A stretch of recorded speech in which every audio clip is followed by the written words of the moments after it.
Assalamualaikum warahmatullahi wabarakatuh. Perkenalkan nama saya Ica Milena Stasya dari kelas 2B, Prodi Bisnis Digital dengan NIM 23241103100040.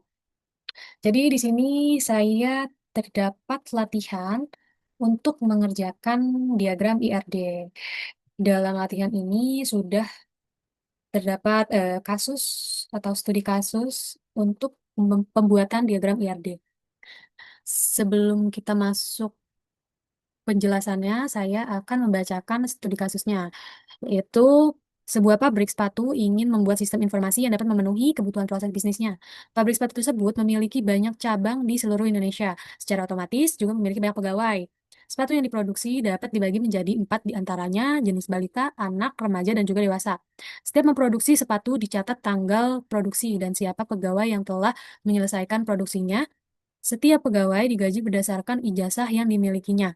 Bagi pembeli yang ingin membeli, harus menjadi member terlebih dahulu.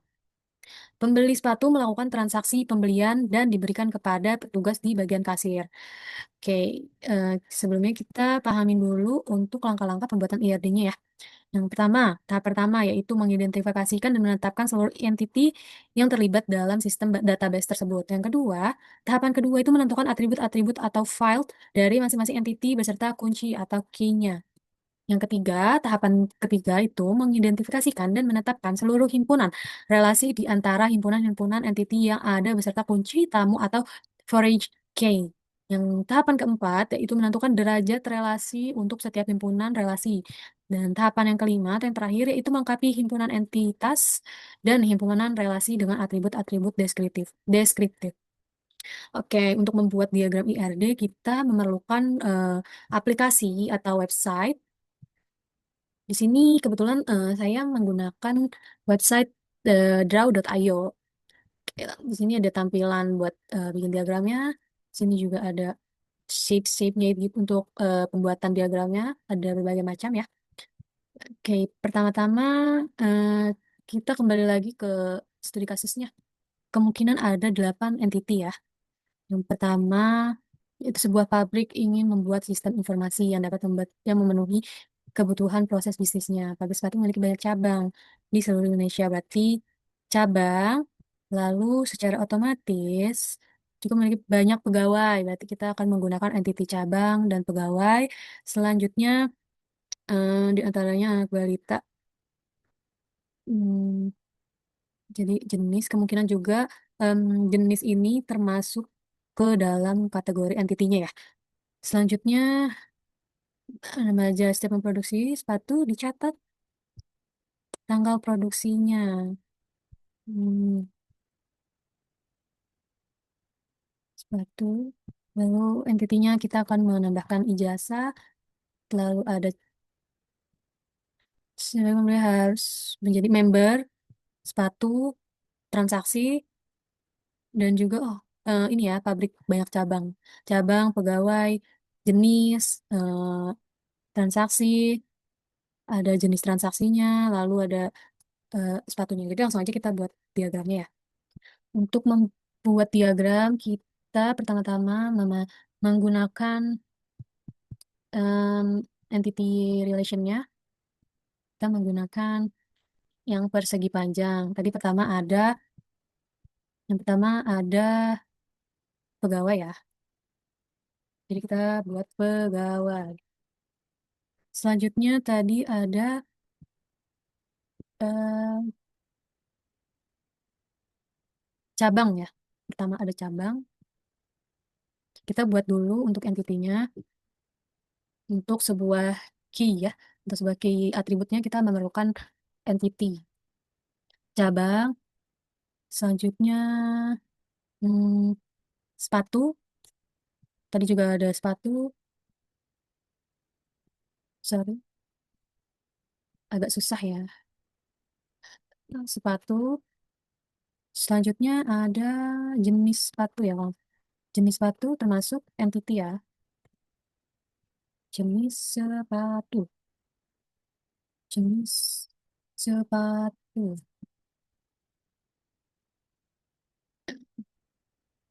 Ini pegawai ya tadi. Pegawai. Selanjutnya, entity yang akan dimasukkan itu berarti ijazah ya, ijazah. Ijazah tadi belum. Untuk seorang pegawai dalam suatu pabrik harus memiliki ijazah. Sepatu, jenis sepatu, ijazah. Lalu tadi ada transaksi. Transaksi juga termasuk ke dalam entity. Transaksi, untuk lebih lanjutnya, lebih detailnya, berarti kita harus membuat detail transaksi. Transaksi. Transaksi. Oke, kalau udah, kita cek kembali ya di soalnya. Tuh kata kuncinya.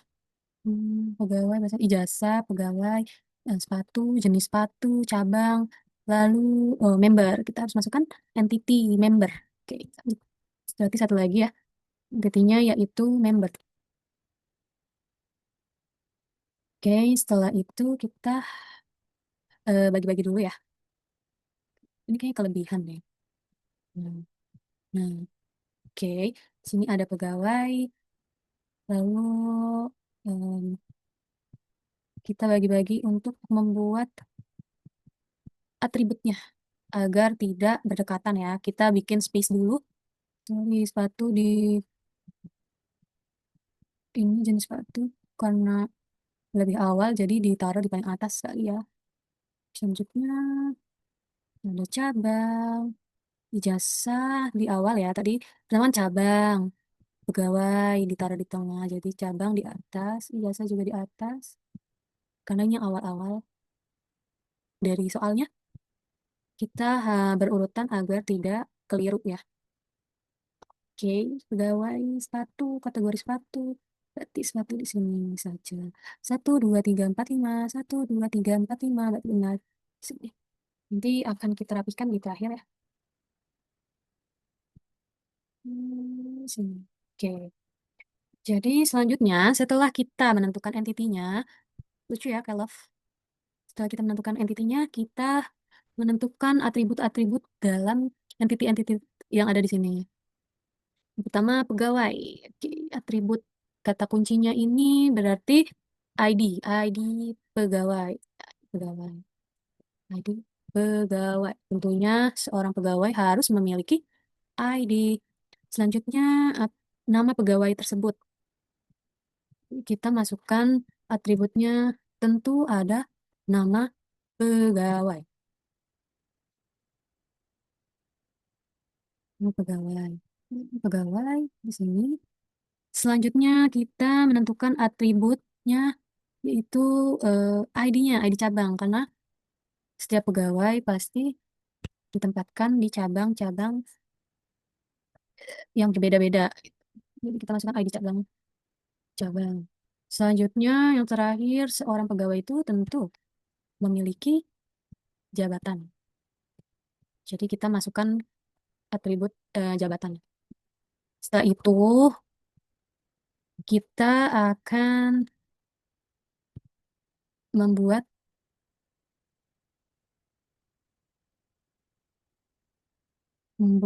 garis untuk menghubungkan antara entity dengan key atribut dan juga atribut lainnya. Kita menggunakan garis lurus saja.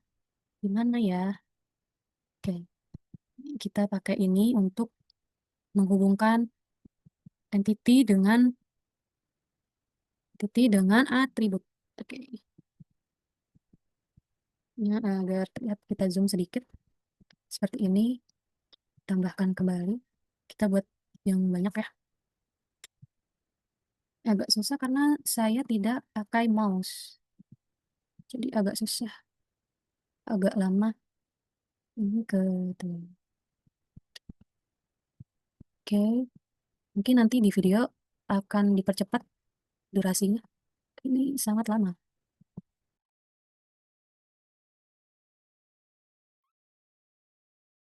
Oke, ini sudah satu entity yang sudah jadi, yang menghubungkan antara entity dengan atribut.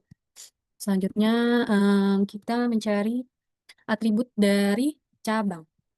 Kalau cabang itu biasanya ada alamat cabang tersebut, juga ada nama cabangnya, dan juga key atributnya tuh berarti ID cabang. Kita buat tiga. Oke, berarti ID cabang. ID cabang,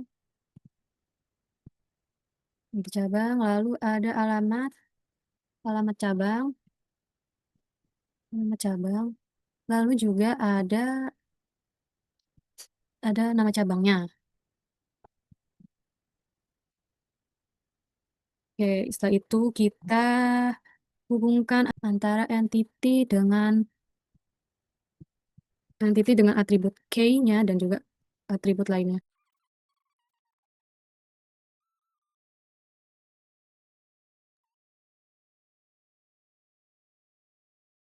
Oke, selanjutnya tadi kembali lagi lebih dulu ijazah. Oh, jenis sepatunya dulu ya, guys. Jadi kita cari atribut key-nya atau jenis-jenis atributnya dari entity jenis sepatu apa aja. Untuk jenis sepatu kemungkinan hanya ada atribut key-nya itu berarti ID jenis ya atau ID jenis sepatunya. Jadi dalam dalam entity jenis sepatu itu memiliki key atribut itu yaitu ID ID jenis, sorry, ID jenis, ID jenis, dan juga nama jenisnya. Untuk atribut lainnya itu nama jenis. Oke, seperti biasa kita hubungkan menggunakan line ini untuk menghubungkan antara si entity dengan atribut.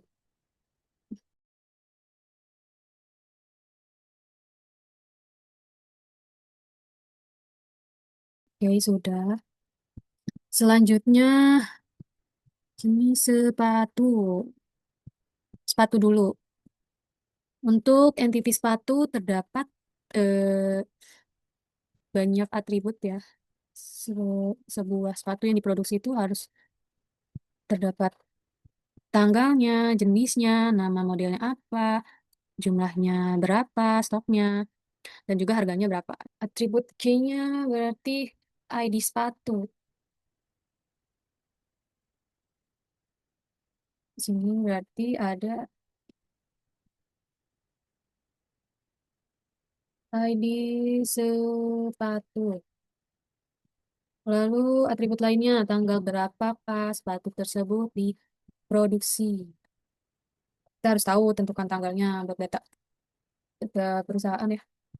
Lalu ada atribut ID jenisnya. Ini jenisnya jenis harus memiliki tanggal ID sepatunya.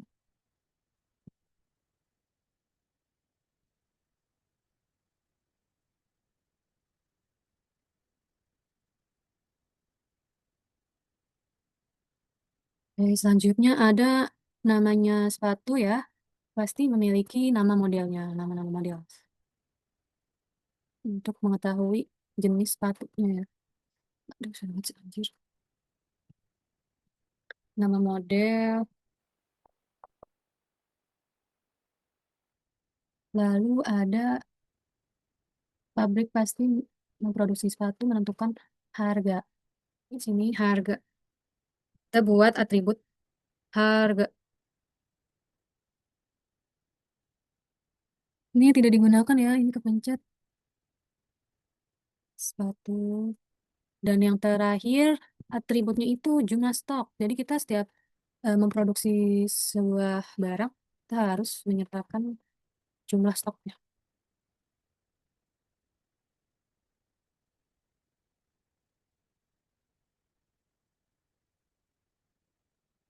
Ini sudah. Oke, kita sudah.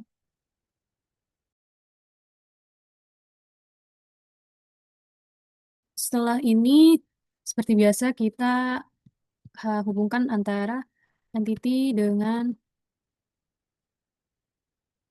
atributnya.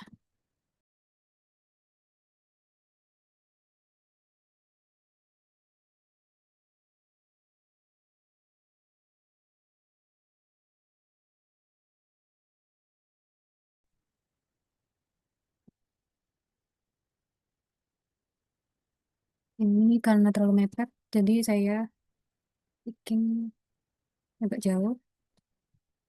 Untuk yang sepatu sudah, berarti setiap memproduksi sepatu dicatat tanggal produksi dan sampai misalnya produksi. Berarti kita membuat ijazah terlebih dahulu. Dalam entity ijazah itu tentunya ya memiliki key atribut itu ID ijazah. Kita masukkan ID ijazahnya. ID ijazah. Selanjutnya ada juga si pegawai ini jenjangnya apa dalam pendidikan. Jenjang kita masukkan tentunya. Selanjutnya dari sebuah ijazah tersebut, pegawai tersebut bisa mendapatkan gaji sesuai ijazah terakhirnya. Berarti kita masukkan atributnya yaitu gaji. Karena di sini dijelaskan setiap pegawai digaji berdasarkan ijazah yang dimiliki. Itu benar ya. Selanjutnya, setelah sudah menentukan entitas dan atribut key dan atribut lainnya, kita menghubungkan kembali antara entitas atau entity dengan atribut. Gitu ya.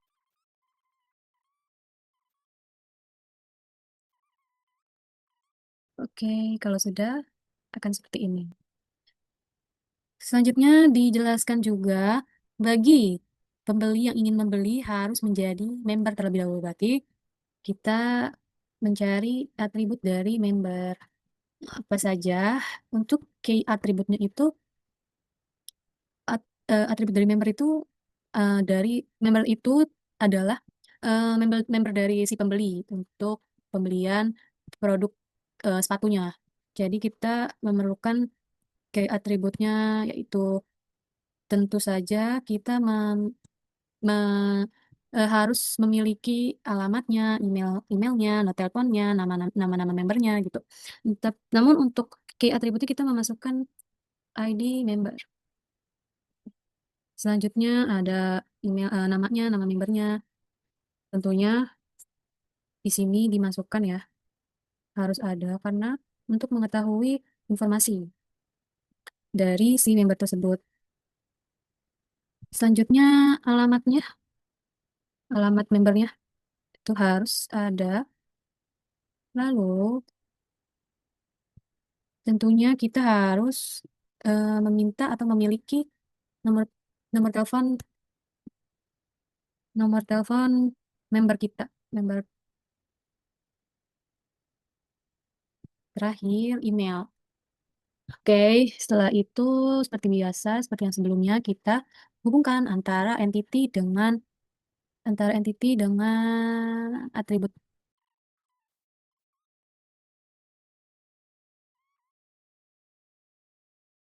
Oke, untuk member sudah. Selanjutnya bagi pembelian yang harus menunda dulu. Pembeli sepatu melakukan transaksi pembelian. Berarti kita menentukan entity dari transaksi, yaitu untuk atributnya dalam sebuah transaksi itu kita harus memiliki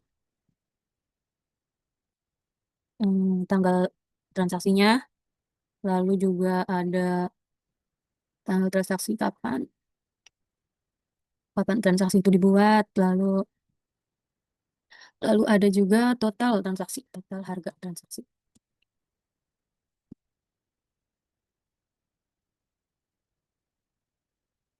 Oh iya, untuk key atributnya itu ID member ya, dalam melakukan transaksi tersebut, dan juga ID pegawai yang membantu melakukan transaksi. Kan tadi dijelaskan ya, setiap pegawai dengan ijazah berdasarkan bagi pembelian modal membeli sepatu melakukan transaksi pembelian dan diberikan pada petugas bagian kasir. Jadi petugas bagian kasir itu masuknya di pegawai. Jadi kita masukkan atributnya, yaitu ID pegawai.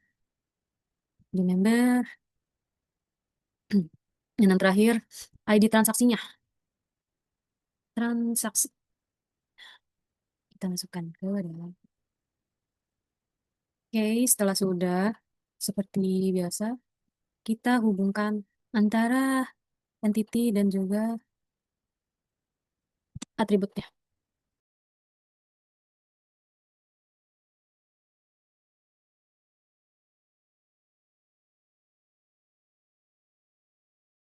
Oke, untuk transaksi sudah selesai. Dan terakhir itu untuk transaksi tentu memiliki entity detail transaksinya ya. Jadi nanti di bagian kasir detail-detailnya itu seperti apa transaksinya itu harus jelas. Untuk atributnya itu tentunya ada ID sepatunya, detail transaksinya termasuk itu kayak atributnya itu ID sepatu, ID transaksi, ID ID detailnya, ID sepatu. Kita masukkan tentunya dalam detail transaksi ada ID sepatu, ada ID transaksi, saksi. Lalu ada ID detailnya, detail. Selanjutnya untuk detailnya tuh termasuk jumlah ya, jumlah transaksinya, terus totalnya juga kita masukkan. Tambahkan lagi satu subtotal. Oke, oke sama seperti sebelumnya. Setiap entitas akan dihubungkan ke atribut.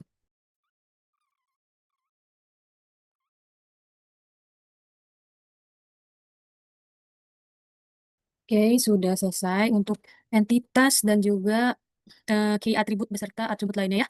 Ini eh, sudah jelas. Jadi ak- saya akan saya akan merapihkan terlebih dahulu.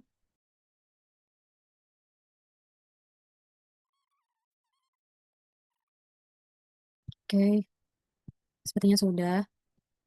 Jadi tadi kita kembali lagi ke studi kasusnya, yaitu sebuah pabrik sepatu ingin membuat sistem informasi yang dapat memenuhi kebutuhan proses bisnisnya. Jadi eh, pabrik sepatu tersebut memiliki banyak cabang di seluruh Indonesia. Berarti kita masukkan garis penghubung memakai kita pakai yang ini untuk kardinalitasnya antara cabang dan pegawai.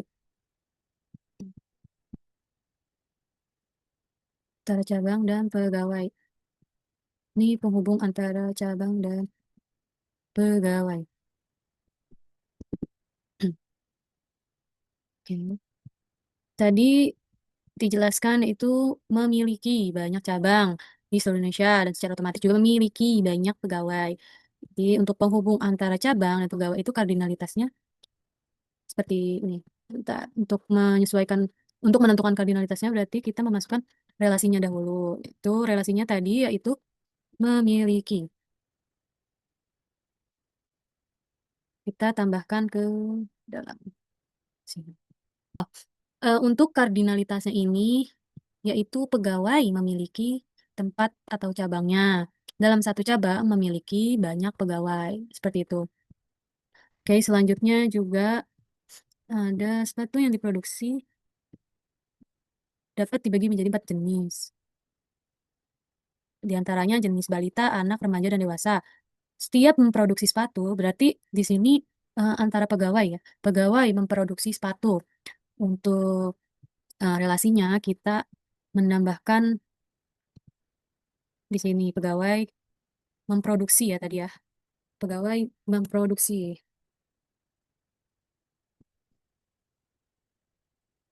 Kita akan hubungkan seperti yang tadi untuk menentukan kardinalitasnya.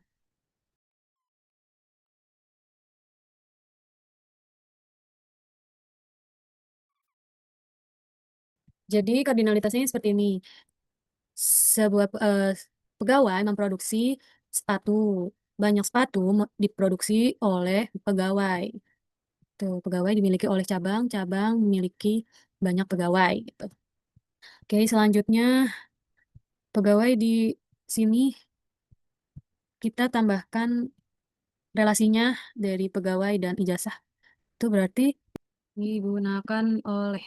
Jadi kardinalitasnya itu pegawai menggunakan ijazah dan ijazah digunakan oleh banyak pegawai seperti itu ya. Jadi kita akan hubungkan kardinalitasnya, relasinya ya.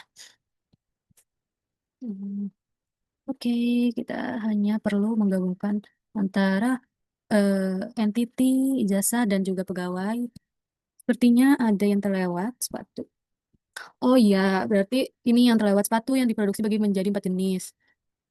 Berarti seharusnya kita menambahkan sepatu, entity sepatu dan jenis sepatu itu relasinya itu dikategorikan,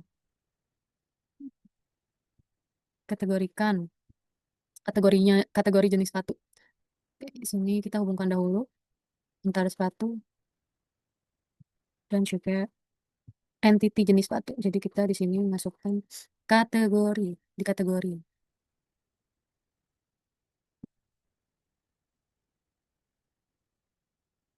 Dikategorikan. Jadi untuk kardinalitasnya seperti ini. Sepatu banyak dikategorikan oleh jenis sepatu. Jenis sepatu dikategorikan oleh banyak sepatu. Seperti itu. Selanjutnya, kita baca kembali ya dari awal. Oke, bagi pembeli harus menjadi hmm, pembeli sepatu melakukan transaksi pembelian memberikan transaksi.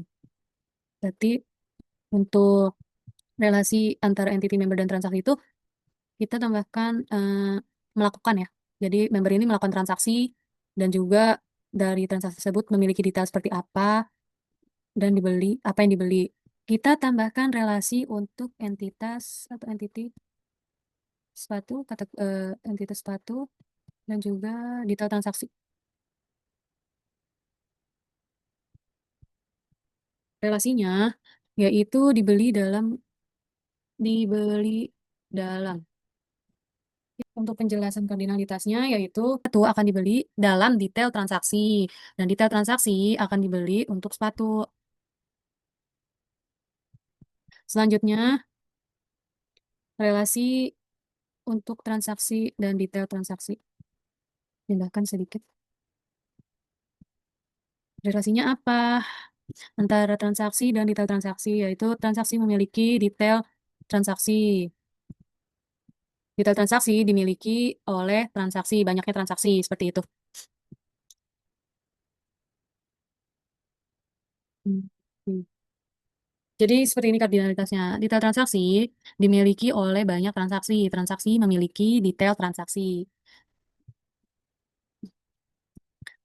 Itu lalu kita akan membuat garis. Garis yang menghubungkan antara.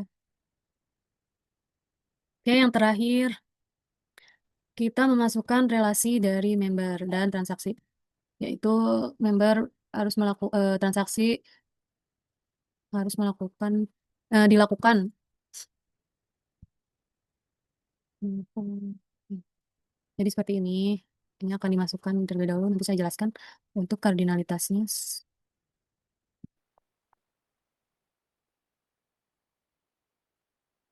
Jadi untuk kardinalitas member ini yaitu transaksi, banyak transaksi yang dilakukan oleh member. Member melakukan banyak transaksi. Jadi ini sudah jadi untuk diagram apa namanya? Diagram IRD-nya seperti ini. Setelah selesai semua entity juga ada juga key atributnya dan beserta atribut lainnya juga untuk relasi-relasinya. Jadi ini sudah jadi. Jika ingin lebih jelas, kalian bisa menambahkan warna-warna seperti biru untuk lebih jelasnya ya. Tapi untuk saya cukup seperti ini saja, juga sudah cukup. Jadi, saya jelaskan kembali untuk kardinalitas antara entity-entity yang satu dengan yang lainnya. Itu saya beri contoh seperti em, pegawai memiliki pegawai dimiliki oleh cabang. Jadi banyak cabang memiliki pegawai dan juga pegawai dimiliki oleh cabang. Selanjutnya ada pegawai menggunakan ijazah. Ijazah digunakan oleh pegawai. Lalu pegawai memproduksi sepatu. Sepatu diproduksi oleh pegawai. Selanjutnya juga ada sepatu dikategorikan dalam jenis sepatu. Banyak jenis sepatu dikategorikan ke dalam sepatu. Itu saja kurang lebihnya. Mohon maaf jika ada penjelasan yang kurang. Jadi itu saja penjelasan dari latihan diagram IRD dari saya. Jika kurang pemahamannya, mohon maaf karena saya baru belajar. Sebelumnya, terima kasih. Wassalamualaikum warahmatullahi wabarakatuh.